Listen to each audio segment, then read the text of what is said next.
할렐루야. 제가 보통 이런 거 잘 안 하는데 오늘은 왠지 하고 싶어서 우리 좌우에 계신 성도님들 보시면서 잘 오셨습니다. 이렇게 한번 인사 한번 해주세요.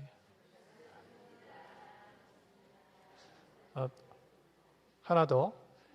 오늘 복 많이 받으십시오. 이렇게 또 인사 한번 해주십시오.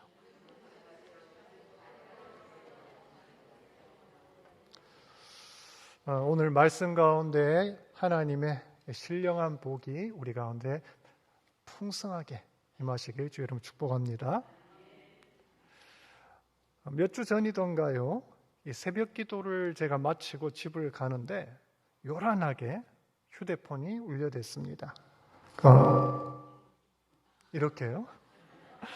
이게 뭔 일인가, 이게 문자를 확인을 하니 경계 경보가 발령되어서 대피할 준비를 하라는 거예요. 깜짝 놀랐죠.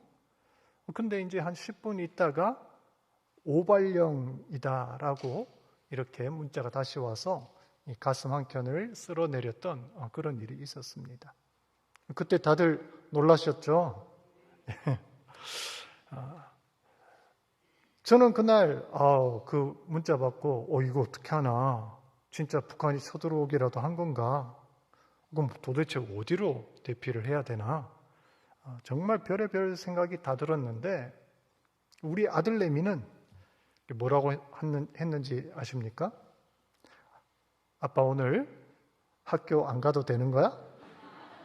나 오늘 쉬어도 돼? 이러더라고요.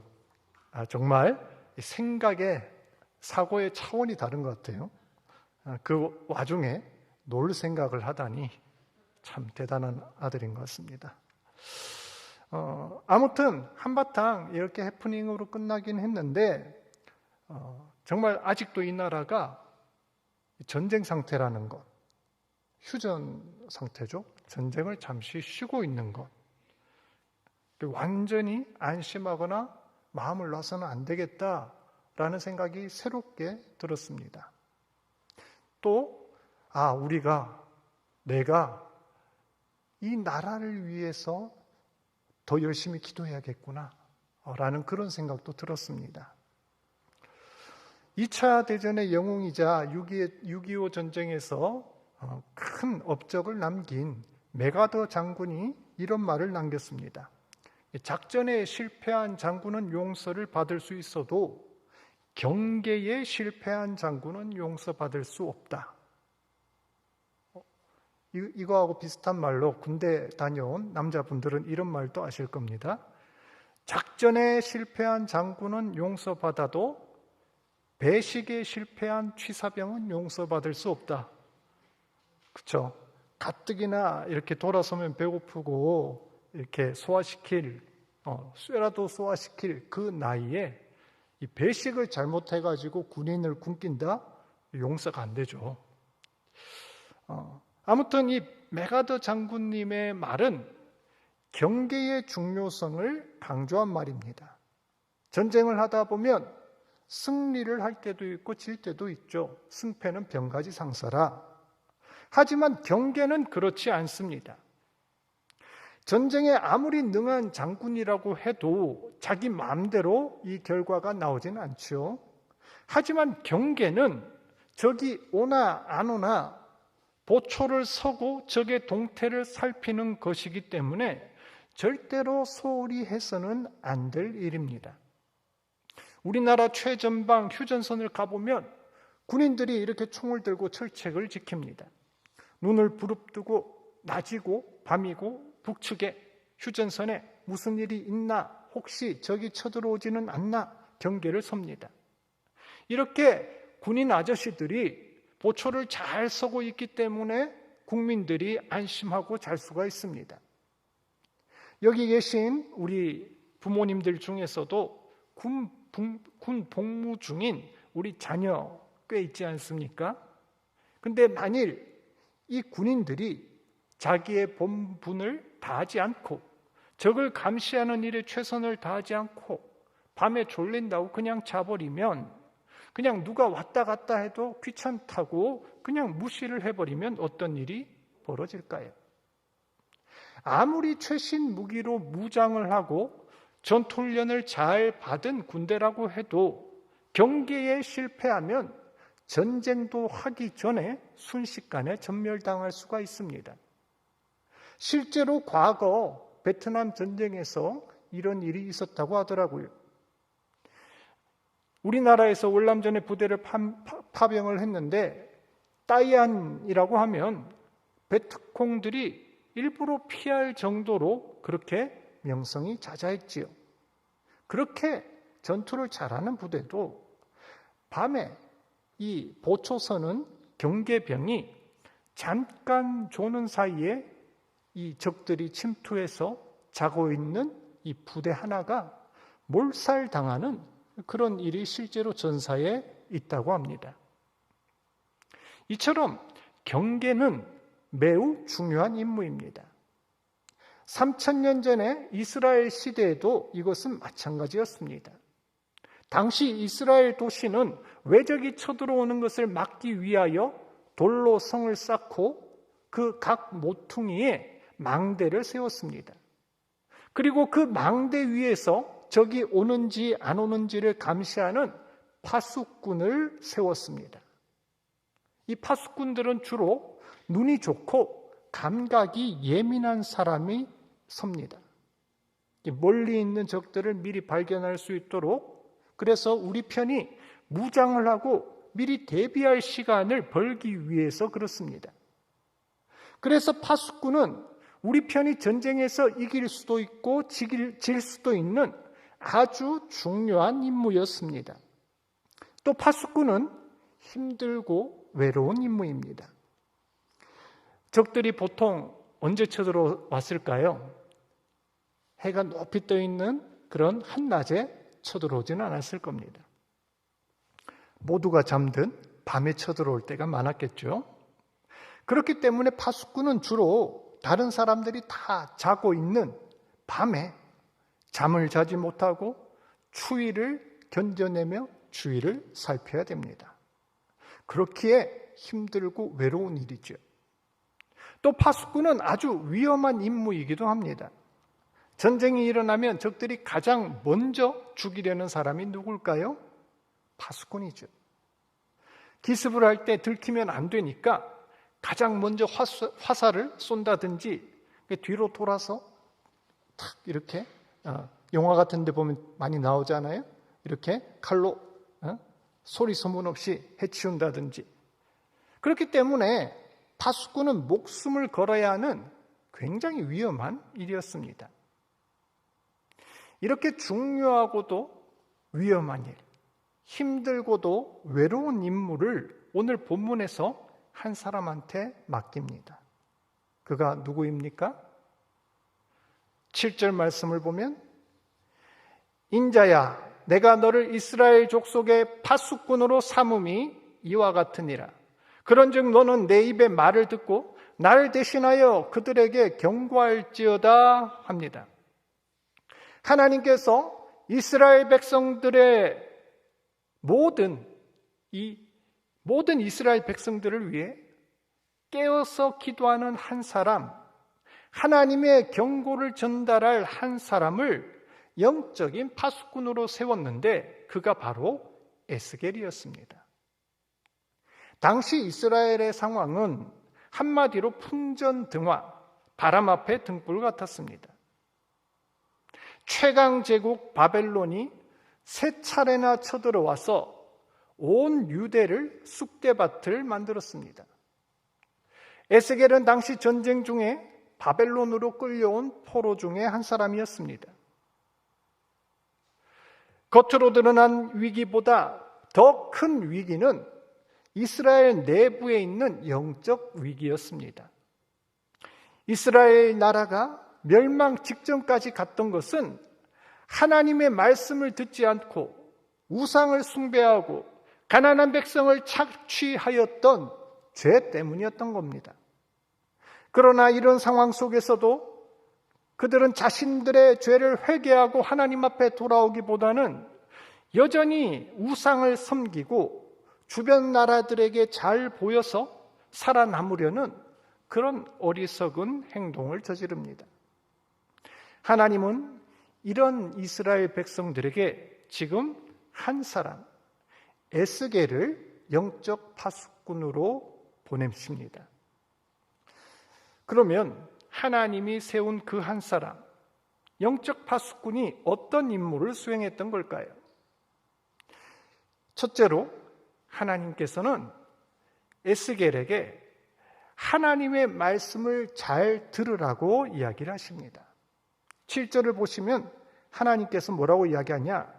너는 내가 하는 말을 잘 듣고 나를 대신하여 경고의 말씀을 전하라 하셨습니다.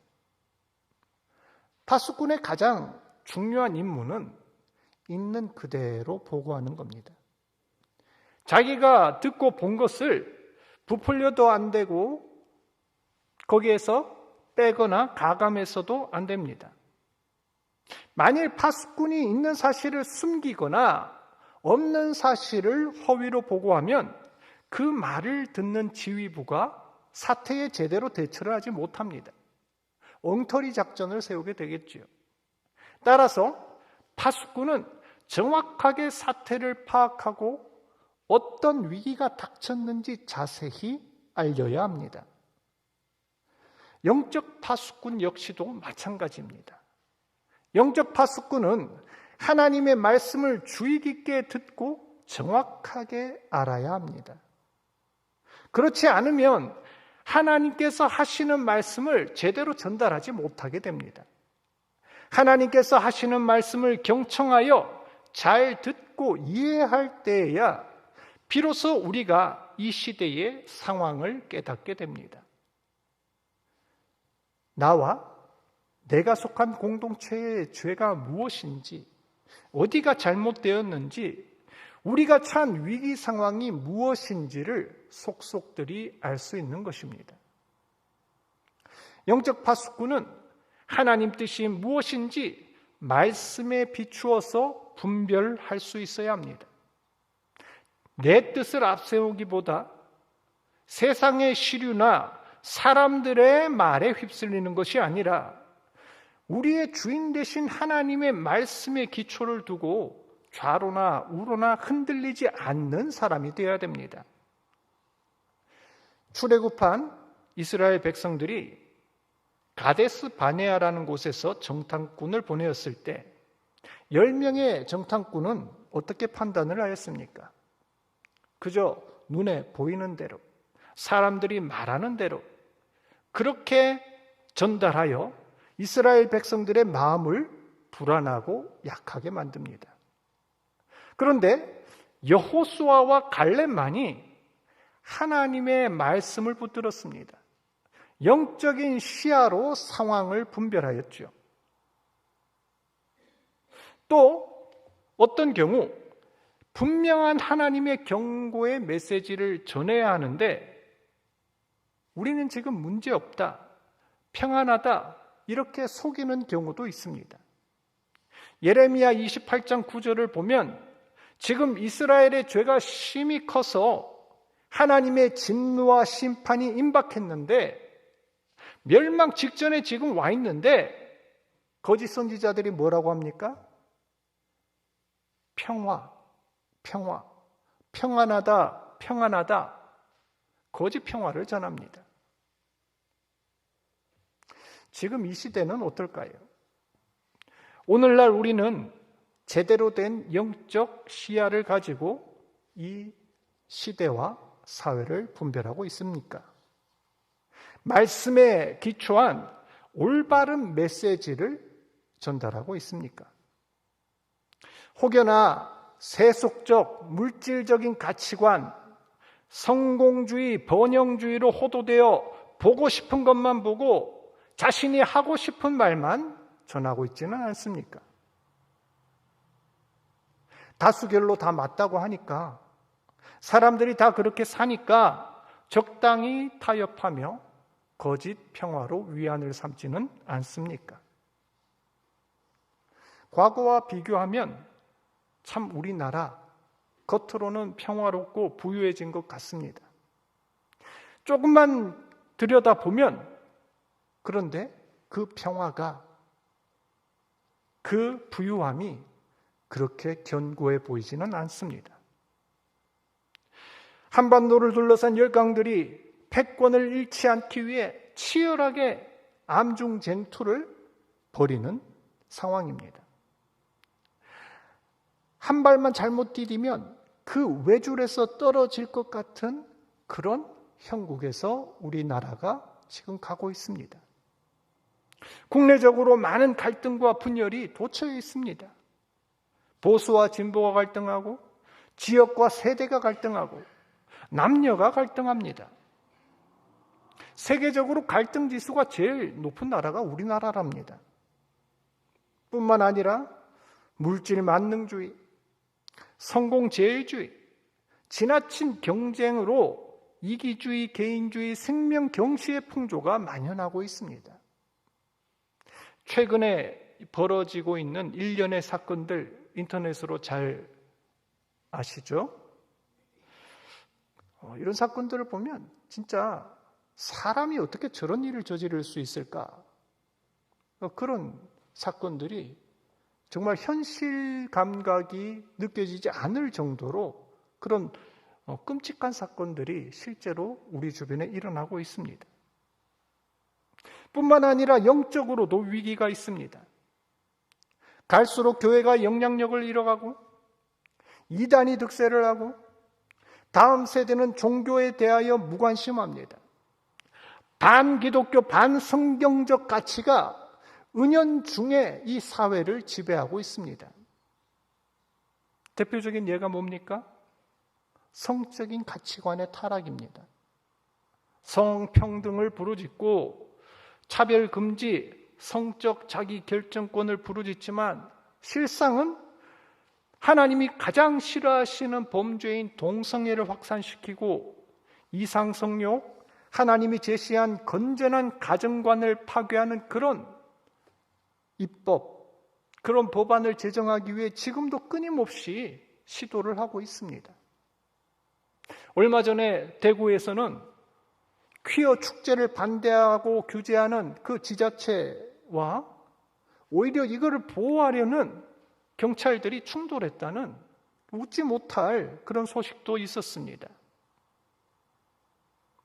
이런 소식을 들을 때에 우린 어떤 태도, 어떤 반응을 견지해야 될까요? 이 시대의 영적 파수꾼이 되어야 됩니다. 결코 방관하거나 세태에 휩쓸려서는 안 됩니다. 이게 과연 하나님 말씀에 맞는가, 합당한가 경계하고 분별해야 하는 것입니다.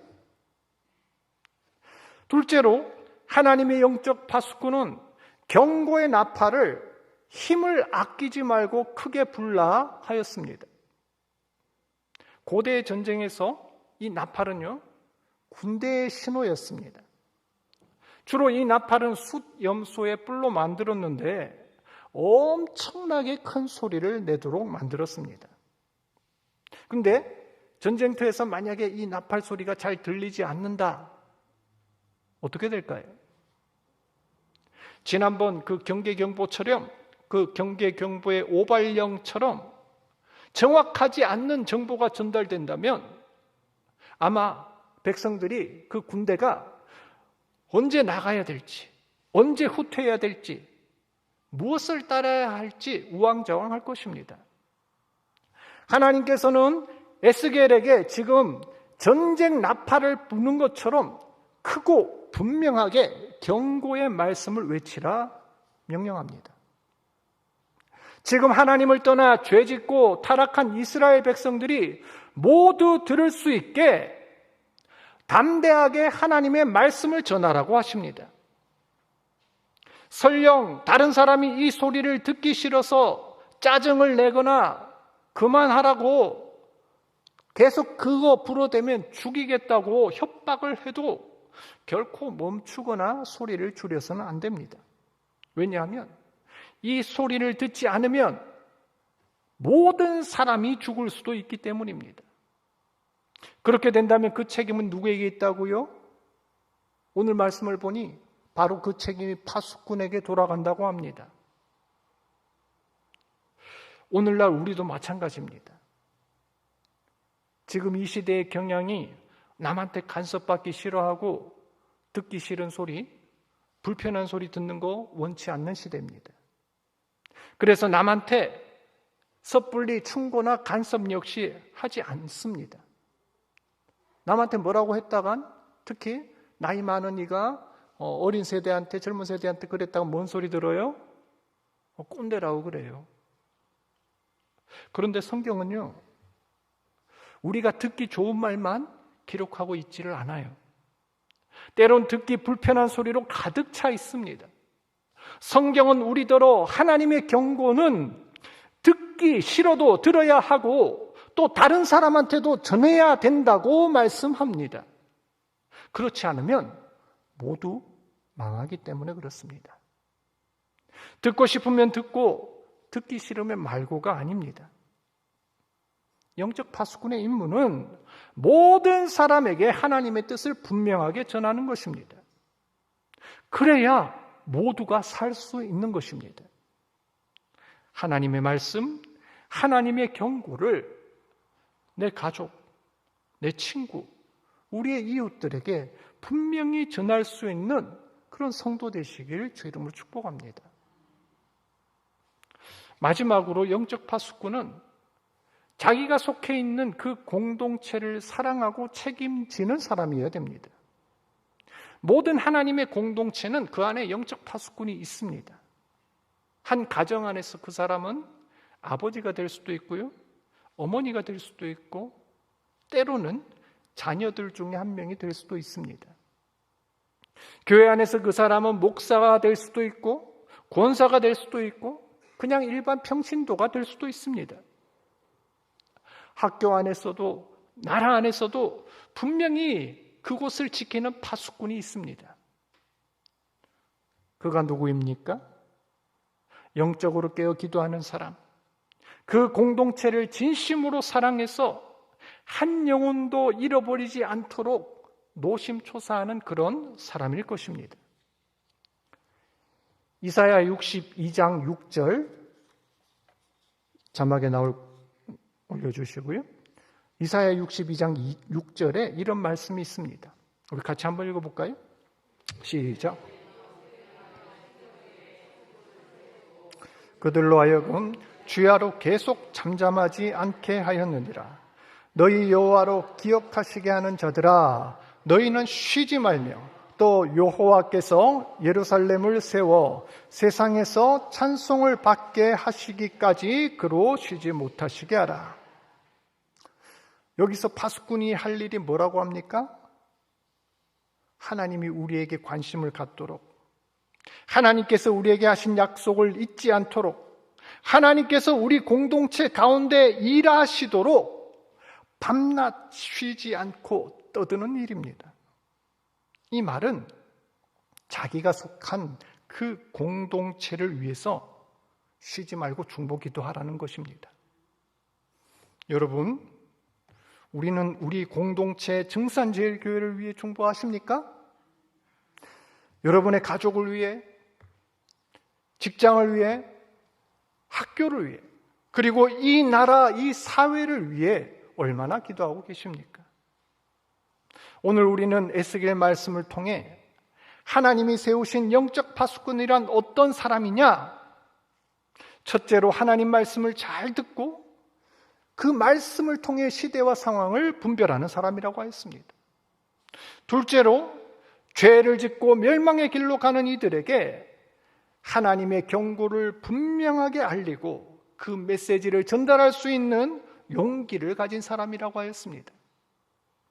셋째로 하나님의 마음을 가지고 자신에 속한 공동체와 내 이웃을 사랑하며 끝까지 기도하는 사람이 바로 하나님의 영적 파수꾼인 줄 믿습니다.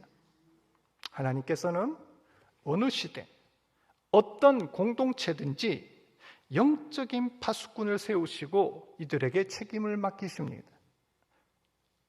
그 공동체가 망하지 않도록, 하나님의 말씀을 듣고 구원 얻을 수 있도록 파수꾼을 세우셨습니다. 구약에서는 사사나 선지자들이 그 역할을 했고 신약 시대에는 교회와 성도들을 통하여 그 역할을 감당하게 하십니다.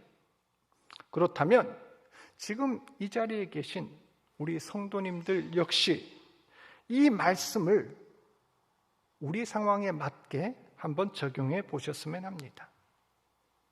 여러분들이 이 시대에 내가 속한 그 자리에 영적 파수꾼으로서 어디서 무슨 일을 해야 될지를 깊이 생각하는 이 시간 되었으면 좋겠습니다.